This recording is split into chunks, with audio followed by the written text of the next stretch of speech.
श्रीवर्धनजवळ कुसुमेश्वर मंदिरात मी आलेलो आहे. इथे आल्यावर मला एक धक्कादायक आणि आश्चर्यकारक गोष्ट पाहायला मिळाली. मी तुम्हाला दाखवतो. हे बघा, हे जे आहे हे कुसुमेश्वर मंदिर आहे आणि इथे समोर जे दिसतंय हे नवीन बांधकाम आहे. हे बांधकाम मी 1 वर्षापूर्वी आलो तेव्हा इथे नव्हतं. इथे आतमध्ये मला काय आढळलं मी तुम्हाला दाखवतो.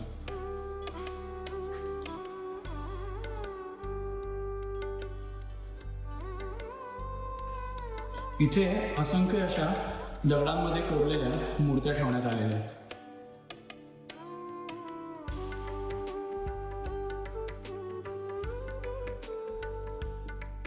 मला असं वाटतं इथेच कुठेतरी जवळपास खोदकाम करताना ह्या मूर्त्या कदाचित आढळलेल्या असतील आणि ह्या मूर्त्या नक्कीच काही शेकडो वर्षांपूर्वीच्या असतील. म्हणजे लिटरली हे इथे आढळलेलं एक धन आहे असं आपण म्हणू शकतो. आणि एवढंच नाही आहे, मी अजून तुम्हाला दाखवतो.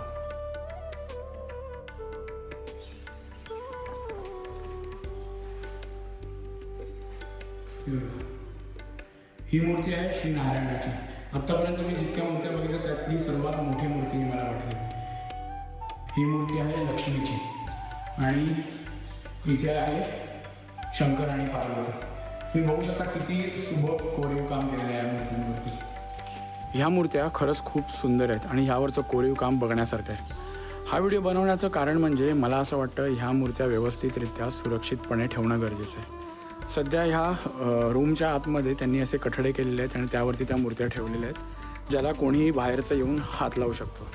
तर ॲटलिस्ट एक काचेचे बॉक्स वगैरे बनवले आणि त्यामध्ये त्या मूर्त्या ठेवल्या तर जास्त चांगलं होईल, कोणी त्याला हाताळू नाही शकणार. बाकी खरंच खूप सुंदर आहे. तुम्ही दिव्यागार किंवा श्रीवर्धन परिसरात आला तर देवखोलमधल्या कुसुमेश्वर मंदिराला जरूर भेट द्या आणि त्याचसोबत ह्या मूर्त्याही बघा.